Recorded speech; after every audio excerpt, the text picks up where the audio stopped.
Hi, this is Darren Lyle. In this part of the series, we'll work on finishing up the character's head here. What we need to do is work on pulling some points. You can see that when I pulled the points out, I've got this kind of angle, this very angular shape to the face, and that's not exactly what we want. So I'm going to begin pulling some points out here to try and round out the shape of the face. And it's relatively tedious work, but needs to be done to get that nice curve to the face. And what I'm doing is just pulling points forward and back in the y-axis right now. Just forward and backward, just to try and get that curvature of the face a little better. Then once I get that curvature, then I'll begin moving points in the x-axis as well. Now, since this is a kind of a cartoony younger character, I'm going to work on bringing the cheeks forward some, just to give that kind of baby fat look to the cheeks. And to get a better sense of how I'm doing, I think I'm going to add a subdivision modifier to this as well. So I'm going to click over here on the Modifiers tab and add a subdivision surface modifier. I'll also choose optimal display, increase the view to 2, and turn on applying the modifier in edit mode as well, so I can see how the curvature of this is working out. I think I'm going to do a little more pulling of points here to kind of flesh out the cheeks and nose area a little more. And now at this stage as well, I think I can begin pulling points in the x-axis.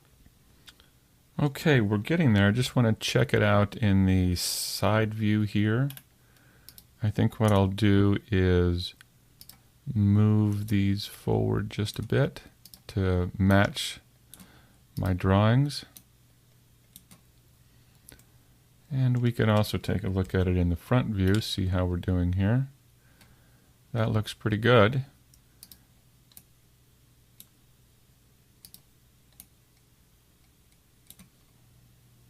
All right, I think we're ready to begin working on the rest of the head. As we go, we'll be pulling points and modifying it constantly, I think. So might as well go ahead and move on now. What we need to do is select the edges on the top of the brows here and begin moving them up and over the head. Even though there's a hat and clothes, I'm going to model the character as if there are none, kind of modeling the base character, and then I'll add clothes and things on top of that. I think what I'll do is turn off the subdivision modifier for now. And I'll go into edge mode and just begin selecting a few of these edges. And I'll move it into place a little bit. And I'll begin extruding them up and over the head. As I go, I'm going to be widening these out just a bit and scaling them to make them a little more flat.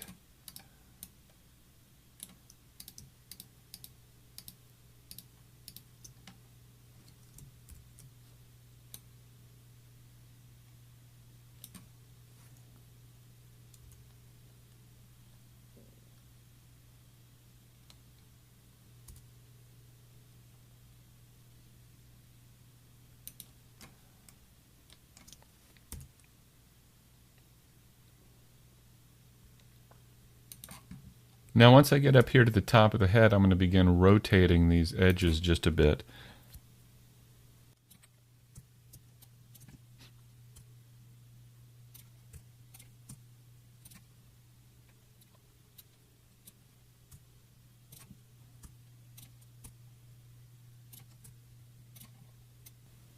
Now, once I get to this point, I'm going to begin thinking about how to connect these pieces up.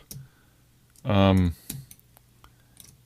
me move this into place. So let's think about this.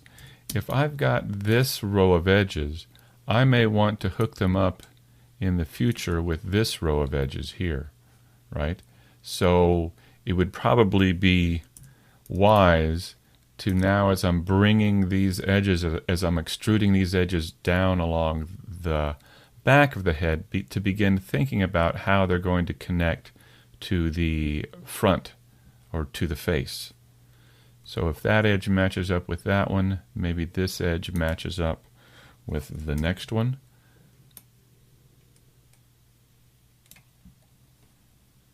And maybe this there's another edge there. Now this edge that I've extruded down is a little wide for the character here, so I'm just going to select this center point and press Shift S and choose Cursor to Selected. And then when I Control drag to select those points, now if I change my pivot point to the 3D cursor, when I scale now, it will happen from that center point. So I'm going to scale these in just a bit to match the head. There we go. Now I'm going to work on connecting these up. I think I can select these edges and extrude these. And in the front view, I better move these out to match the width of the head here. I'm going to scale these in so they're a little more flat, like this. And I also need to merge these points here.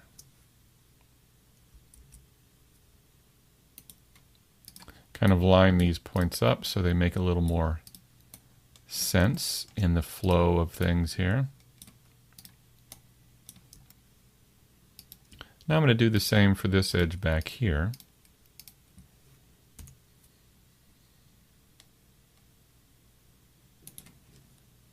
Okay, so it looks to me like this row of faces here will extend down between these two edges. And this row will extend down here. So let's try this. I think what I'm going to do is just test this. I'm going to select these 4 vertices and hit the F key. Same here. And now it appears that, yeah, I think I can extrude and extend these over here. And then merge these points. And after some point pulling, this is what the head looks like so far. Let's go back to the default view and see how it's looking. It's looking a little thin. I think it needs to widen out and curve out a little more on the sides. One thing that I've found is that the default camera of 35 millimeters can be a little bit distorting. What I'm going to do is go to the Properties panel here and scroll up to the camera lens under View, and instead of 35, I'm going to change this to 50. And I found that to me seems to work a little better. So for this, I think what I'll do is use the proportional editing tool. That's right down here. And I think I'm going to, it really doesn't matter now if I choose enable or connected. I tend to use connected more. But the reason why it doesn't matter is because there's only one piece of geometry here. And if I click on a point and hit G for move, I can adjust the influence of the proportional editing tool with my mouse scroll wheel here. So here is my character with the drawing underneath, and it's looking pretty good. So there are some issues here now with some pulling and stretching. There's some issues with the curvature here of the forehead. But these are things that we can take care of fairly easily just with some judicious point pulling. Did I just say that? Judicious point pulling? Really? So before the next video, I'm going to do some adjustment of the character here. And in the next video, we'll start working on the neck and some other parts of the character.